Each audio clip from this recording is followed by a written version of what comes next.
So, for example, the attitude of a warrior that is like social justice warrior, right? Well, a little bit. There could be that too. What I was gonna say though is like the attitude of like a warrior or somebody who's like a fucking killer, man. Like they do what they got to do. That same attitude still exists, but in these CEOs, like this, like Jeff Bezos is like, that dude's a fucking god. That guy, like, I don't know this, but I've heard that he works like 24/7. That guy is like nonstop. Yeah, but also, what's wrong with you, bro? You got billions.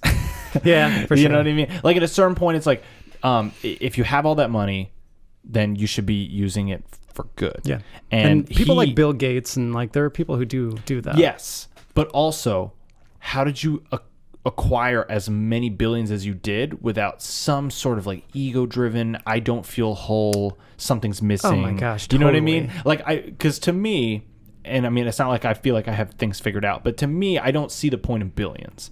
Like I can see the point in millions in what I'm trying to get into because of the startup cost to make a film, right? You need millions. Like the startup cost to make video games, you need millions. Like these are things that I want to do, so I know I'm going to need millions. I don't need $1 billion. Yeah. I don't even want $1 billion. No, me because neither. if I have $1 billion, it means that I'm not allocating my resources properly and I'm holding on to way too much of it. Yeah. Because there's no way I'm going to be able to spend $1 billion. Yeah, for sure. It's an ego. It's an ego thing. Yeah. And so that's why definitely. I'm like, dude, Jeff Bezos, bro, you're already like, can you start giving back? Can you pay your workers? Can you make sure that they have AC so they don't have a heat stroke? Yeah. Or is the ambulance really that much cheaper? You know? These are all like things that. These are symptoms of people's minds being out of control. Correct. Like the day that we live in with like the moral panic and like all the political shit that's going on and people losing their cool and getting angry and like being so defensive and so sensitive. Like these are all symptoms of people not having control of their mind. Not having control of their mind or their life. Yeah. I think we've taken away so much control that people could have in their day-to-day activities via like economic strangling almost, you know, because right now half the country makes less than $30,000 a year. Yeah, that's not sustainable. Yeah, no, it's like factually true. They did it on the Census Bureau, and so it's like if 50-something% of people are making less than $30,000 a year, and $30,000 a year, if anybody who is making that knows that you can barely afford rent in like a city, like you barely afford rent and then food and then have any money for anything else, and it's like that's not true freedom. Then that limits people's choices on what they can do. And the more choices that you give somebody, the more likely they are to come up with creative solutions, I've found. And I mean, I think there is a value in restrictions and things that force you to kind of narrow your focus, but not to the point where my only option is to work this job. Otherwise, I will literally go broke and homeless. You know, it's like you have to give people enough leeway where they can take a risk, because right now no one in this country really can afford to take a risk except the people who are already millions. Exactly right. But it's like, but we don't want more of those people making more money. We want more people making the lower millions or you know the 100,000s, or because that's then a real life that they can live off of. It's enough that you can have a decent house, you can go on vacations. That's all I want to see. I just want to see in general the mental health of our country to improve, and I think one of the number one factors of that is economic instability and an inability to take that risk, take the dream and the leap of faith. Because not everyone's bold and an entrepreneur. But I feel like people would be if you integrated something like universal healthcare. So like if being really sick wouldn't bankrupt you and your entire family, people probably would start a business. Yes. Or do something like that. Totally. Do really what they want to do. Because a lot of the reasons people take these like part-time jobs or like work 2 jobs is because of the benefits, because of the health insurance. It's huge to them. No, it really is. And healthcare is one where it's like, I get that some people don't like socialism and whatever, and that's fine. I'm not one of the people who actually thinks the whole system should be socialist. No. I don't think that either. But what I do think is that certain things need to be socialist. Like certain things, like, bro, if it's for profit, you already fucked up. Yeah. So in healthcare, a for-profit healthcare system, it'll never work. No. Yeah. We have worse outcomes.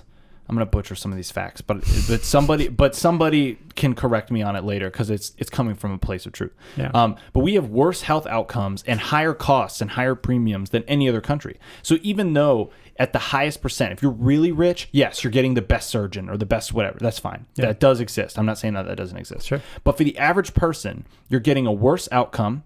You're spending more money per procedure or whatever than another country that has universal healthcare of some kind. And that's not that those systems are perfect, but they at least help more people than our system does. Our system basically says, fuck you if you're poor. Yes. And you can die. Fuck you if you're poor and you can die. And it's okay. We're not going to pay for it. Yeah. And your family is stricken with all the medical bills for then they have to pay your debt for the rest of your little left of your life. This fucking sucks. Yeah. No, it's awful. It's inhumane. And the fact that people would argue against them getting health care because they're thinking in the selfish point of view of like, well, I don't want to pay more money. But it's like, dude, you're paying more money by letting people go bankrupt. Yeah. You know what I mean? Because then guess who's asking for government assistance after they went bankrupt? They are. And guess who's paying for it? We are. Right? So wouldn't you rather have preventative care and you prevent people from getting to that point by taking care of everybody in a way that we've proven in how many other very large countries? I get that we're a unique country. I get that we have a unique situation, but we're smart. We can find a fucking solution that works for America. It's not that hard. Yeah. I mean, it is hard, but it it shouldn't be as hard as it is. It's not that hard in the sense that like we know what needs to be done, and maybe we don't know exactly what's the best way to implement it yet. Yeah. But insurance companies are evil, bro. Is what it is. It's an evil industry where their whole premise is making money off of sick people, and like it's just gross. Yes, it's super gross. And like the amount of bills, like my grandpa, he's got cancer, and he's been going through just so many treatments, so many procedures, so many doctor visits. Yeah. And it's like you have to be on these doctors. You got to be calling them out like, hey, why do you think that this is the right procedure? Because like they're just going to say it because it's whatever gets them through their day. Like you got to remember that although there are doctors that care about you and they do, I'm not like trying to shit on doctors. Like we need doctors.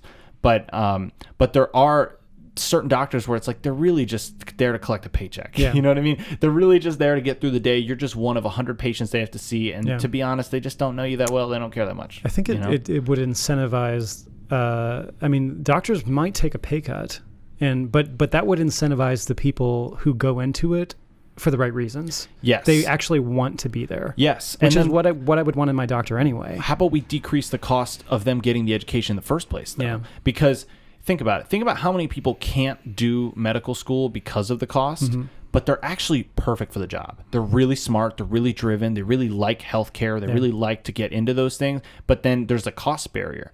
Like the cost barrier should never be the thing that prevents somebody from getting into a profession, because then we're basically telling Einsteins to not go into science. You know what I mean? Like we're basically telling people who could be the fucking next Mozart of whatever that thing is that they're doing.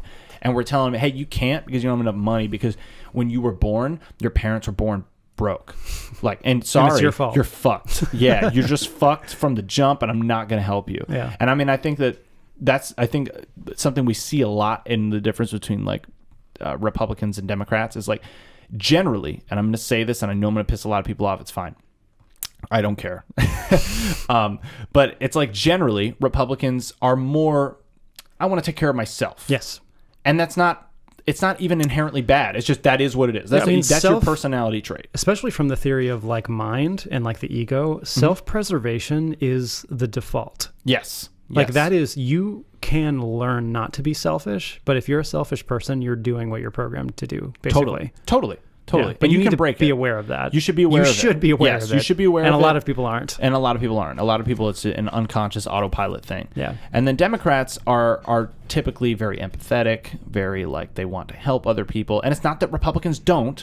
It's that they disagree on the methods in which you help people. Yeah. So Republicans believe that you need to like not give them handouts and encourage them to really strive for things. Work hard and that in principle is not wrong. No. But the reality of situations are like, yeah, that's great and all, but this person is double fucked. Both their parents are drug addicts. They make $20,000 a year. They can't even afford lunch at school. They don't get the attention they need. The parents aren't doing a good job teaching. And it's not the kid's fault that the parents suck. Right. You know what I mean? Yeah. And that's where I get it. Teachers are not supposed to do a parent's job, but also kind of. Yeah. Because we bear the burden of shitty parents as a culture, because we have to take care of those lunatics, the ones who go up and fucking shoot a school and shit like that. And that's not the parent's fault always. Sometimes it's the kid itself or the bullies, or there's so many factors. I'm not trying to simplify it, but it's like you get the idea is that there's a lot that goes into the negative aspects of certain things that we basically create for ourselves, and we make it worse by then not treating them on top of it. So we created the situation that allowed them to have such a shitty upcoming and then from that, we double fuck them afterwards. Yeah. Where then, hey, not only did you come from a shitty upbringing, but we're going to make it really fucking hard to ever dig your way out. Yeah. Upwards mobility, economic mobility is worse than it was in feudal times. Yeah. It's abysmal. Which is insane. Like, that means if you start in the lowest tax bracket, bro, good luck. You ain't getting out. Yeah. Like, statistically. You might, but statistically you're not. Yeah. If you have nothing, it's really hard to get some money. But if you have like some, if you're at zero, if you have some, it will also be hard. But if you are in poverty, you're fucked. Yeah, yeah, totally. No, you're just fucked, and Yeah. and that's what's not that's what's not fair. And so what I think my proposal of a cure to these things, because there's of course actual like legislation and whatever that needs to be put in place, but my proposal is that we fix these things internally using things like meditation. I'm gonna bring it back. Yeah. That's right. We didn't get too distracted. But it comes from that, like being able to find that inner peace. Yeah. And if you can find the inner peace, it allows you to make decisions with better clarity. And there is a point where you probably don't make enough money to even be able to get the chance to have that mental clarity. So I get it. That's where I think that we as a society need to pick up that burden and realize that we want to give people a chance to make the right decision, knowing that they're not always going to.